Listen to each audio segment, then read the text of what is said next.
security. It's 9-3. Security versus health. The majority is health. So then it came that this will be the preference list of the council together. Health, security, and education. And then someone said, but okay, let's look at health versus education. So if I'm going back, and if I'm looking at health versus education, so there is 4, and here education over else and education over else, and then I get this circle preference. So it's a kind of showing that the majority voting. Well, it's in democracy. We know that that's what works, but it doesn't work for any time for a clear-cut answer. So when we followed in this chapter, it's known again, known among economics, among other people. It's a very known theorem of error. It's called the impossible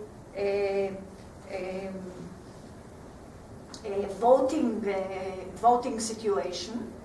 And error draw 5 axioms. And the 5 axioms, most of them are intuitive, not all of them. Some of them you have to really look at it carefully. One is we will not go on with the dictator, which is obvious. Unanimity, which is obvious. There are some that you have to show situation that it is okay.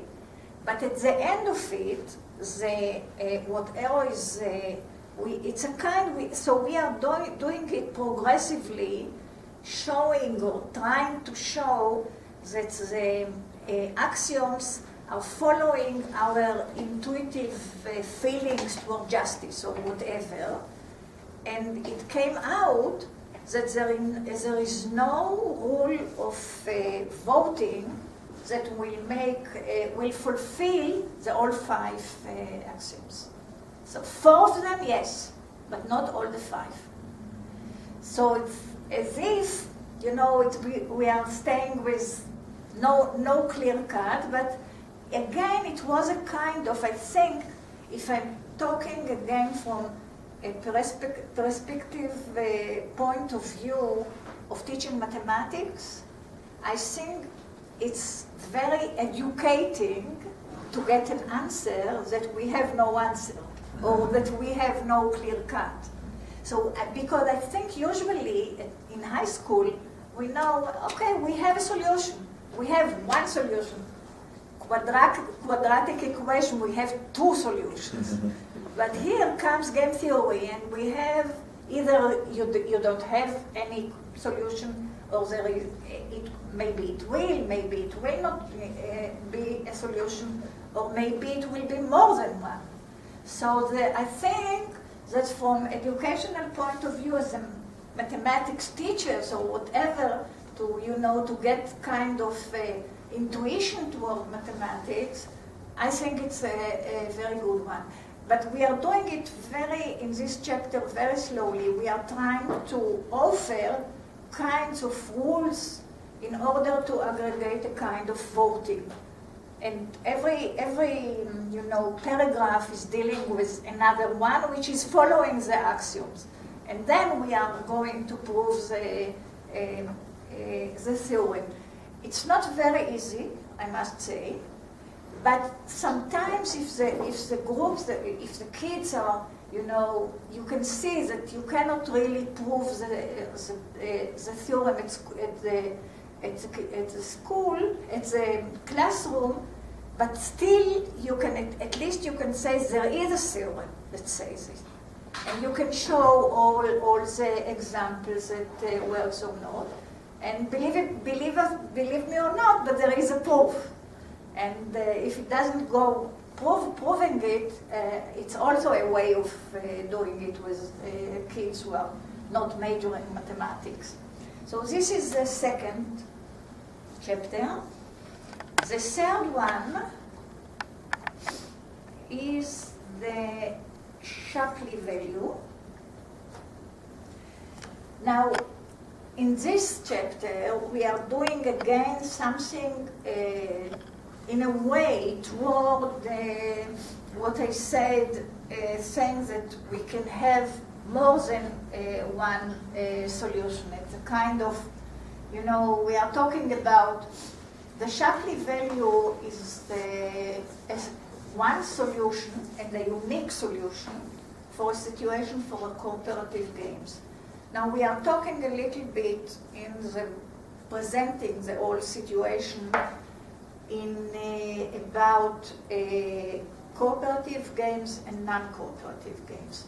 Now we choose in the book, we are dealing just with cooperative games because the non-cooperative games, on one hand, the very popular one, the prisoner's dilemma and stuff like this, are very popular, but if you want to do it correctly, you have to use probability, you have to use stuff like this, and we want to skip all this kind of, those who are really don't know it. And the Shapley value, what it's going, it has a few ways to get into the same solution. There is a theorem that says that for every cooperative game, there is a specific solution, a unique one, which is called the Shapley value, and it is defined according also 4 axioms. And so, but there are another way to look at it, so you can get to the same solution from another point of view, either from the axioms or from another point of view. So we were talking about general examples. This is what I was talking about, solution concept. And again, we are starting with an example. We are saying that the model is the couple N of V, where N is the players and V is a function. Again, it's not really easy because, again, in school, kids are, they are familiar with the function f of x, f of a function of numbers and not function of groups or whatever, of sets or whatever it is. So it has to be a teacher that has to explain really what a function is. And then we take an example. And again, the example is something which is connecting the kids to the situation. An advertising agent approaches 3 individuals, 1, 2, and 3, and asks them to sign an advertisement saying that they use sparkle toothpaste. The agent says that he is interested in obtaining at least 2 signatures. If 1 and 2 sign, they will pay. They will get $100. If 1 and 3, they will get $100. If 2 and 3 are signing, they will get just 50. If all 3 of them are going together, they will get 120. And then we are modeling it to a situation of a game, which is a coalitional function. Now there are many situations and a bargaining solution and many situations about it. What the Shapley value deals is, if they decide to go together, all 3 of them, how they will divide the $120 among them. And the Shapley value, going according to the situation of the axioms, it takes into account the situation, what it's gone all over. that 1 and 1, 2 and 1, 3 getting together 100. So it will take it into account, but within the definition of the solution. Which is, it's a quite, in a way, the point is we are talking about that the cooperative games are, there is a binding agreement to go together. That's what is mean cooperative games. If we are going together, we are going together, we cannot break it. And what we call here the Shapley value is dealing with a grand coalition. We are bringing here in this chapter many interesting or less interesting. It comes out that the Shapley value works also as an index of a power index in a situation of voting in a parliament. And the main, one of the classical examples that we talk, we are presenting is the situation of the Security Council at the UN. The Security Council, if you are translating it to a situation of a game of 15 countries with the 5 big ones, with a veto of the 5 big, but none of them, just anyone, and you are taking it as a majority winning, and the majority out of the 15 is 8, has to be 8. And so it came out that if you are translating it to a power index, all of the 10 small, non-permanent countries that are in the, all together, all of them, they have 1.86% of the power. So that means we are taking the veto power. So if you are translating it, and if you are calculating the Shapley value, so the 5 altogether, they get 98%, a little bit more than 98% of the power. So in a way, it shows how the Shapley value can give you a kind of, even it's phenomena that we know, but here comes a model that explain it in a way that you can look at it in a way, in a better way. It's an analytic way or whatever. So there are, even for cooperative games, there are several solutions. Even for the grand coalition, what's really unique, what is really, goes especially with the Shapley values, that it's a unique one. The bargaining solution has more than one. So the Shapley value is it's always exists, and it's the only one solution for a situation like this. So the second chapter is about the Shapley value and things like there is a kind of my co-author Maschler, who passed away before the book was published. He wrote a small paper, a very nice one, that if you are dissolving a partnership in a situation like a divorce agreement, that everyone who came to the partnership, if you are dissolving it, you are going with what you bring, and we are sharing what we were doing together. So we called it in Hebrew the divorce settlement or whatever. It came out, if we are doing it like this, it came out the Shapley value.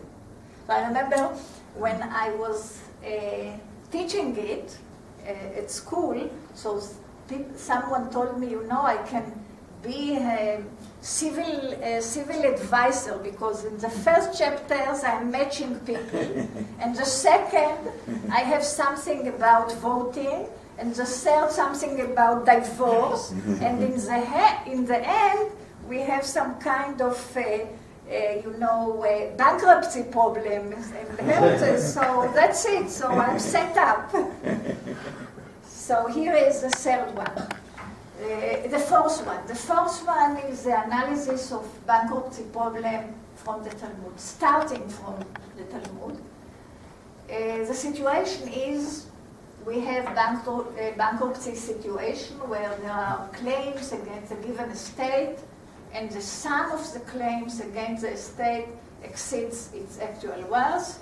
In such a situation, one would like to know what would be a fair way of dividing it among. Now, usually in the modern law, we are dividing it proportional. That's what usually goes. But Maschler and Oman is a religious guy, and he is very known with the Talmudic situation. So I think that who pointed out for him was his son, his late son that was killed in Israel, that there is in the Talmud a problem of which is more or less like a situation of bankruptcy, which is not really a bankruptcy, I'll show you in a moment, that the numbers that were given in the Talmud along the 2,000th of year of the Talmud, the debates, there was no answer for the all numbers. So the situation is, that's what comes from the Talmud. We start from a curious method division that is originally in the Talmud, which represents till another fair division. It involves a man who married 3 women. Well, it was talking about their Jewish time. It's not, doesn't have to be all together, and promised them in the marriage contract a sum of 100, 200, 300 units of money to be given to them upon his death. Now, the guy passed away, and it was less than 600 units, so the Mishnah attributed to Rabbi Natan treats the cases in which the estate was 100, 200, and 300. And it doesn't give him in a table in the Mishnah, but this is a table. When the estate was 100, 200, or 300, and the claims were 100, 2 and 300. So when the estate was very small, it was divided equally. When the estate was 300, it's divided proportionally. Now the middle row has no explanation in the Talmud. It's nothing, it's not equal, it's not proportional, and the numbers here were really on the, the all Talmudic, and there were many debates on it. They didn't found something that will go gives an answer for the all numbers.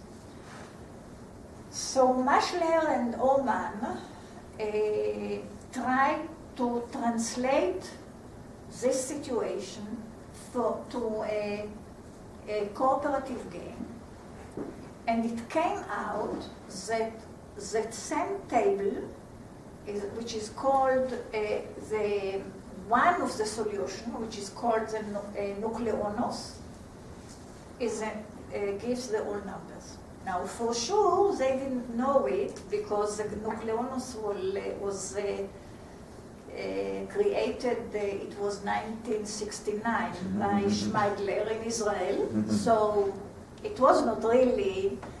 So through the Talmudic debates, they found someone that said something about maybe it is. There is another,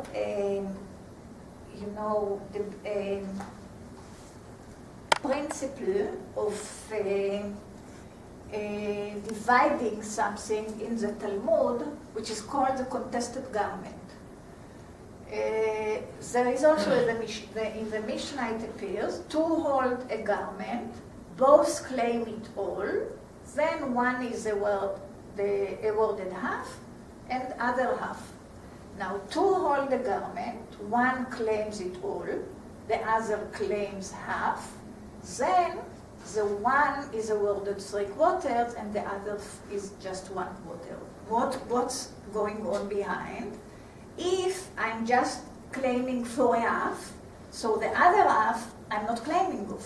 So the other guy gets the half that I have nothing to about it. And the other half we are sharing between us. So this comes the 3/4 and the fourth. And the 1/4.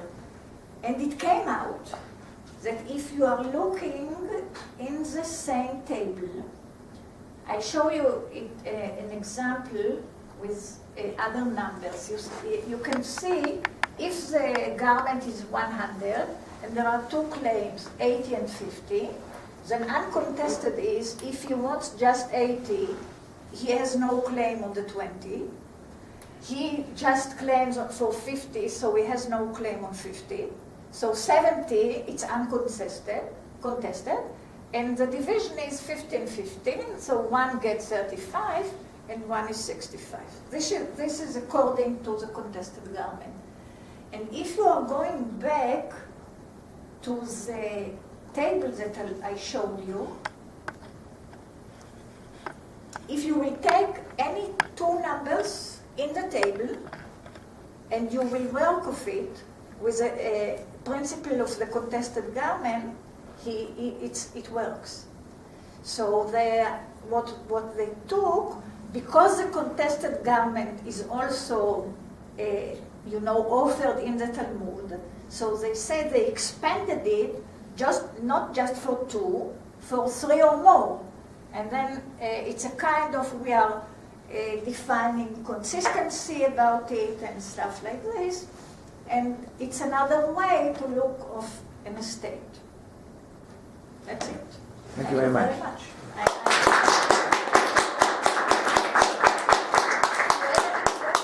Thank you for a beautiful talk. Ein-Ya, be glad to answer questions in private custody. Thank you. If you'd like to join us for dinner at 6:35,